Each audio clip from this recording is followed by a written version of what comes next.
Judging Freedom office. We have left him alone for 2 weeks. He's been on vacation in a very beautiful part of the United States. And if you watch and listen to mainstream media, you'd think that everything in Ukraine is the reverse of what it was before Colonel Douglas and Mrs. MacGregor went on vacation. But of course, we'll let him explain to you what has happened, what has truthfully happened, what we've been led to believe has happened, and how we need to analyze this. Colonel MacGregor, always a pleasure, sir. Welcome back to Judging Freedom. About 3 weeks ago, when you were last on with us, which of course had a huge audience, as you always draw, you made a very interesting comment that the war for Ukraine is lost. Take a listen about what you said to me and to our audience at that time. Ukrainians have probably lost 60, 70,000 killed, over 100,000 casualties easily. They've got nothing left. And the pipeline, which was never very good in terms of delivering equipment and ammunition, has dwindled. It's almost turned off. And you add the corruption into this business, with so much of the equipment disappearing onto black markets and being resold, the war is effectively lost. Now, I don't know if you saw the newspapers or watched television or went to your computer while you were away, but if you did, you would know that mainstream media and the United States government and its collaborators in Western Europe have claimed that there's been a reversal, that the Ukrainians have recaptured 2,000 square miles of land and the Russian military is on its heels. What do you say, Colonel? You know, Winston Churchill once said that he'd had to eat his words on more than one occasion, and they were always a satisfying and sufficient meal. So I tend to go with Churchill on this. I would point out a number of things. First of all, this particular counteroffensive went into an area where the Russians had no more than 2,000 light troops, effectively the equivalent of what most Americans would recognize as special weapon assault teams in the police, and some airborne troops. And that was it. They'd virtually evacuated everybody else. They did have some equipment waiting to be evacuated, but the Russian army per se had moved elsewhere, frankly, down into Kherson in that region and also into the Donbass to complete operations there. Undoubtedly, our satellite-based surveillance informed the Ukrainians that this was an opportunity. So the Ukrainians gathered together new troops, new forces that consisted for the most part of untrained reservists, a few veterans, about 40 tanks in the lead with perhaps another 40 or 50 armored fighting vehicles. Behind that, the mass of the force in trucks. Many of which you would recognize as technicals. These are commercial trucks fitted with military weapons. And they punched through this line and then drove perhaps 50, 60 miles all the way to this town of Izium on the river, which is just short of the Russian border. Now, as they drove, they took horrendous artillery, rocket artillery, conventional artillery, and airstrikes. The 2,000 sustained perhaps a handful of casualties and got out largely untouched. And the sacrifice made for this very modest gain, depending upon which source you go to, is anywhere between 5,000 and 10,000 killed or wounded. All right, you call the gain modest. Yes. Is the territory that President Zelensky claims was recaptured worth the cost of recapturing it? No. Or is this sort of like the German Wehrmacht holding on to thousands of square miles of Soviet tundra, thinking that somehow it was worth hanging on to in 1942? No, it wasn't. The bulk of Ukraine's resources, its mineral resources, industrial capacity, even its best agricultural areas, all of that sits under the Russians right now. And when you calculate this area as compared with the rest of the area under Russian control, it's about 1%. The Russians had already made the decision to do something that we do in war. They took risk. It was an economy of force operation. Man the front, Otherwise, withdraw your best forces and mobile reserves, move them elsewhere where they have a much more important task. So they took risk. The Ukrainians found out about it. It's a great propaganda victory in the short run, particularly in the run-up to Zelensky's meeting in Texas with the heads of all the defense industries to try and create the illusion that Ukraine isn't finished. Remember that, oh gosh, I don't know how long, perhaps 90 days, the media had gone largely silent about Ukraine. There was very little that came through the media. You were reporting more about what was happening in Ukraine than mainstream media, which makes millions, even billions doing it, was reporting in that time period. Oh, absolutely. So this was a sudden turnaround, and you always know something is up when you find that the media across the Western world, whether it's in Great Britain or Germany, France, Italy, the United States, Canada, all report exactly the same thing. Well, they're probably getting it from the same sources. They're probably getting it from the American and the British intelligence communities. Yeah, I think that's true. And that narrative is then disseminated, and everybody knows what the new narrative is. The new narrative is Ukraine is back. Ukraine can win. But in truth, right, even in the Telegraph, which is not exactly fair-minded about these matters, they printed the truth and said that the Ukrainians are taking upwards of 20,000 casualties a month now. We don't know how many they've lost. We have no accurate figures from the Ukraine. We don't have any accurate figures, frankly, from the Russians about Ukrainian losses. But we can piece it together. 20,000 casualties a month for an army that's no more than, at this point, perhaps 200,000-300,000. That's not sustainable, Judge. Before we proceed on, I have to ask you about something I thought I heard you say a few minutes ago. Is President Zelensky coming to the United States? Yes, that's the word, that he's going to have this meeting with the defense heads in the United States in Texas. When you say defense heads, you mean senior Pentagon people or senior CEOs from the defense industries? I mean, I would expect that Lloyd Austin, who's a card-carrying member of the military-industrial congressional complex, having worked for Raytheon and become a millionaire as a result, will be there to herd the CEOs into the arms of Zelensky. And he and Zelensky will make the argument that, look, we're not out, we're not finished, we're going to win. We just need more stuff. Okay, but you have told us that the stuff that the Biden administration is sending already exists either in Europe or in the United States, and that, in fact, Raytheon and company are becoming rich not by making things for Zelensky, but by replacing what we have sent Zelensky. Why is he now going to the industrial complex directly? They can't make that stuff overnight, and he's going to say he needs it tomorrow.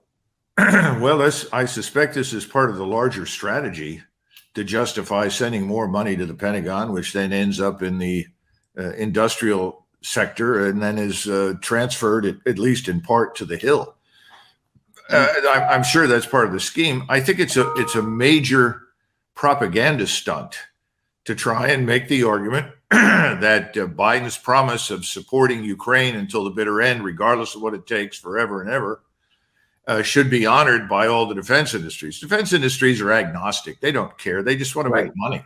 Correct. Correct. So the problem that we have is twofold with sending equipment at this point, our equipment. Number one, we've already sent a lot, and a lot has been lost, either through graft and corruption or to the enemy. And secondly, a lot of the equipment they can't maintain. So the Ukrainians are shipping pieces of equipment they regard as valuable, important, like the self-propelled 155 millimeter guns, back to Poland to be repaired by U.S. servicemen who then ship it back into Ukraine. This is not the sort of thing that you want to get involved with, because you can't fight and win a war if you can't maintain the equipment that you own. Let me just point out one other thing. Olaf Scholz is currently under tremendous attack in Europe, especially by the strongest supporters of the Ukrainians, because he hasn't shown up with most of the equipment he promised, and he's dragging his feet on the notion that he should ship German tanks over to Ukraine. Initially, he was supposed to send an enormous number of anti-aircraft guns, automatic guns called the Gepard, and only a handful have shown up. Now they want him to send Leopard tanks, and he's saying, look, I don't have it to send. My war stocks aren't that large. I will leave Germany defenseless. Well, we are approaching that now. We've pretty much bottomed out on the existing stocks. We're going to have to start dipping in to war stocks, real war stocks that would put us at a disadvantage. Let me run what you said a few weeks ago about Russia is back. I know you believe that, and I want you to address it and supplement it with what happened in the Russian parliament earlier this week. The Russian army is back, and they are crushing the remainder of the Ukrainian defenses in the south in preparation, I think, for a strike to Odessa. And this will make Ukraine a landlocked country. And I think we're going to see something similar in the near future up in Kharkov. The strategy, I think, is very clear. Let the Ukrainians impale themselves on defenses they cannot breach. And that's what's happened down in the south, in the Kherson region. And the Ukrainians lost tens of thousands of people killed and wounded down there. The hospitals are bulging. I saw video given to me via the internet from people on the ground in Ukraine and Poland showing these ambulances, great numbers of them, in endless convoys trying to save the wounded by moving them to Kiev because there was nothing to put them in anymore down near Kharkov and these other areas. Those hospitals are overflowing. So we know that the Ukrainians have taken terrible losses down there. The Russians have taken a position, let them continue to counterattack. We can destroy those in perpetuity if we have to. But in the meantime, the force buildup in the Donbass is very real. Bakhmut, which was the logistical hub for the Ukrainians, is now being taken. That will choke off anything that might otherwise reach the area. And I think you're going to then see the move towards Odessa. Now, Kharkov doesn't have any important scientific industrial value. There's no agricultural value to the place. They can wait on that. And there's something else that's coming along now. The Russian Duma passed legislation. That's the parliament. Right. That essentially provides legislation to support a partial mobilization of the country and to do a number of other things, laws that make it, a death penalty or life imprisonment if you avoid the draft or you avoid serving and so forth. The Russian population was incensed by what happened in Kharkov. They were incensed. Their view was this is unacceptable. Remember, Kharkov was the center of many, many major operations during World War II. But I want to talk about the Russian parliament. Does this mean that the Russian Duma, parliament, which we've always believed is basically controlled by President Putin and the people around him, basically saying to the president, get real, get serious, get this over with? Yes, I think that's the message. And that reflects public opinion in Russia. People support President Putin. That's not his problem. He's not his support is not eroding. That's a lot of nonsense. And Russia's doing reasonably well economically right now. It's not hurting. Our sanctions haven't bitten the Russians the way they've bitten the Europeans. So that's not the issue. The issue is, look, this is an insult to Russia. Russian arms should never have given this up. Well, the truth is, strategically, you make those kinds of decisions. And he has limited the numbers of Russian troops that he's willing to use in this operation. At the same time, we have treated this Ukrainian side as though it's limitless in its scope and duration. So the population said, listen, aren't you seeing what's happening? The United States is at war with Russia. They're just using Ukraine. This must end. So I think the special military operation, as they call it, has changed. Are there more American troops out of uniform on the ground than there were at the beginning of the summer?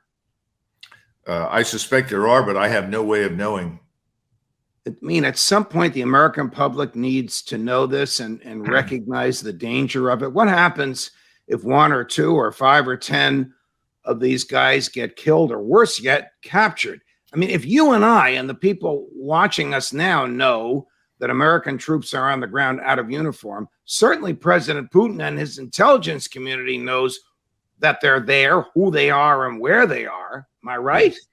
Well, if you've listened to President Putin speak when he's been asked questions of Mr. President, why did you allow this to happen? Mr. President, why have you not done X, Y, and Z? Mr. President, why are there still bridges over the Dnieper River?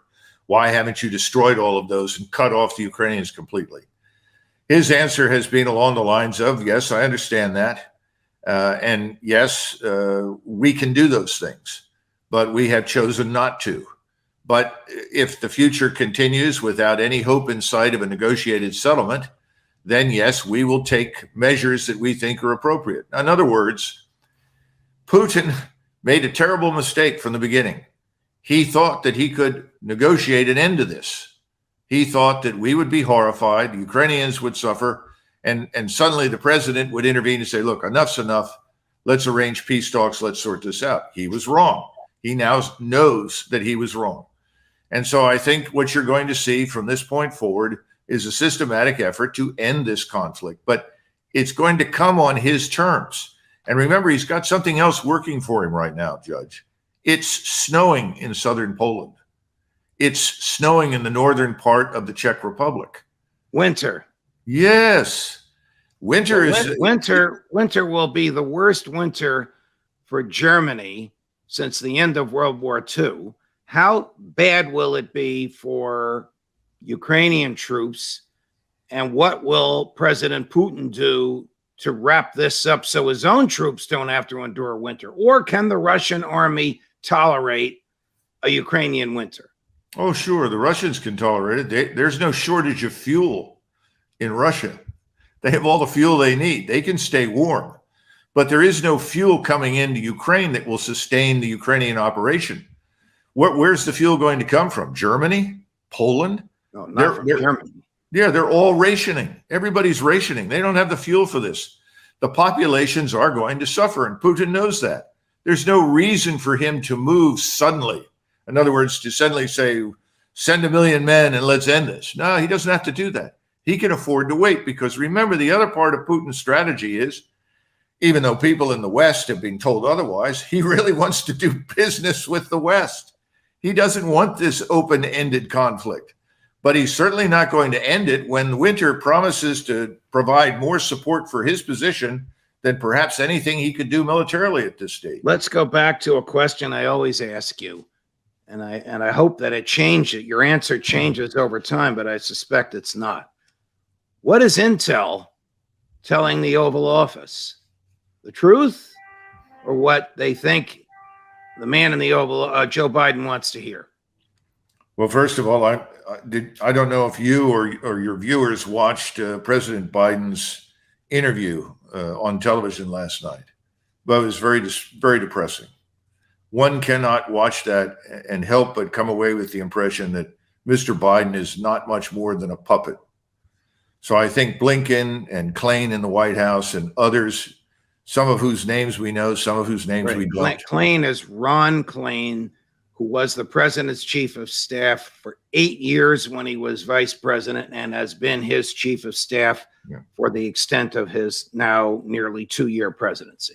I think these people are actually in charge of your government, and they are coordinating with the wealthy, influential oligarchs that operate in the West. Mr. Soros is certainly in the forefront of driving the train on this offensive against Russia. He's not alone. He's one of several. All of that comes together in the White House and on the Hill. And I think there are others in charge for whom nobody ever voted. And Americans don't seem to understand that. And this is another problem, Judge. You brought it up at the beginning. What struck me when I was on my vacation was the complete disinterest and lack of interest in what happened in Ukraine. Nobody cared. Now, that's not surprising, because most Americans, most of the time, are not interested in what happens beyond the borders of their country. The problem is there are a lot of people in Washington, D.C. that take advantage of that. And that's where we are. Until Americans are having trouble finding food and fuel, until their sources of income really begin to dry up, I don't think most Americans are going to pay much attention, and that's a problem. How long will it take the newly mobilized Russian state. And I guess they're going to call this a war now rather than a special military operation after the vote in the Duma yesterday. And the vote in the Duma yesterday was nowhere in the American press this morning. At least I didn't see it. And I probably look at as many websites and read as many newspapers as you do. How long will it take the new Russian mobilization to finish this war from the Russian perspective, however they define it? They don't want Kyiv, you've told us that, but they do want to bring back into their orbit that which they believe has been taken from them. Yes. Well, remember that historically, Odessa and Kharkov, that the Ukrainians call Kharkiv, are Russian-speaking cities. Those are Russian cities. Those historically are not Ukrainian. Ukraine never had anything to do with them. So I think that the Russians remain committed to the reacquisition of those. They're now holding referendums in key areas under their control in southern Ukraine. These referendums will result, no doubt, in these areas joining the Russian state. This means that that territory is formally recognized in Moscow and by the Russian people as Russian soil. That changes the complexion of the conflict, as you point out. How soon? Again, I think that there is no rush. They will mobilize some additional forces, perhaps another 30,000, 40,000, it's hard to tell. Some of those will be reservists and can be quickly placed in operation, some are not. But they're not going to rush these people into action because they've got the winter. And they're betting, and I think not unreasonably, that you're going to see a change of governments in Europe. We've seen this now coming in Italy. Italy is, people don't understand that after Germany, the next big axe swinger economically in Europe is not France, it's Italy. Right. If that government takes a step to the right, much as the government already did in Sweden, I think you're going to see something similar happen to Mr. Schultz and his friends. Now, are these people going to come out and say, we no longer support anything that the United States wants to do with Russia? Probably not. But I think we're going to have a much tougher time sustaining this, and there'll be pressure on us to come to the negotiating table. Whether or not we will, that's another matter. Now, one other thing that's happened recently, I just received this from Poland. Apparently, the Polish government has announced that in view of Russia's coming referendums that will result in the annexation of the Russian territory in eastern Ukraine, that they have every right to annex Western Ukraine, which was part of the Polish-Lithuanian Empire anyway. Oh, boy. Well, look, this is what we don't understand. This is Eastern Europe. Right. None of this has anything to do with us. Agreed. We should not be involved, period, Agreed. other than to help negotiate an end to the conflict. Agreed. And I have to tell you that the hundreds and hundreds of people commenting agree. And they've also said, we're happy the Colonel had a nice vacation, but we're glad he's back. Well, you know what your viewers can do that I think most of us are beginning to learn to do in the West is whatever is said about Russia, drop the word Russia, substitute Ukraine, and you're closer to the truth.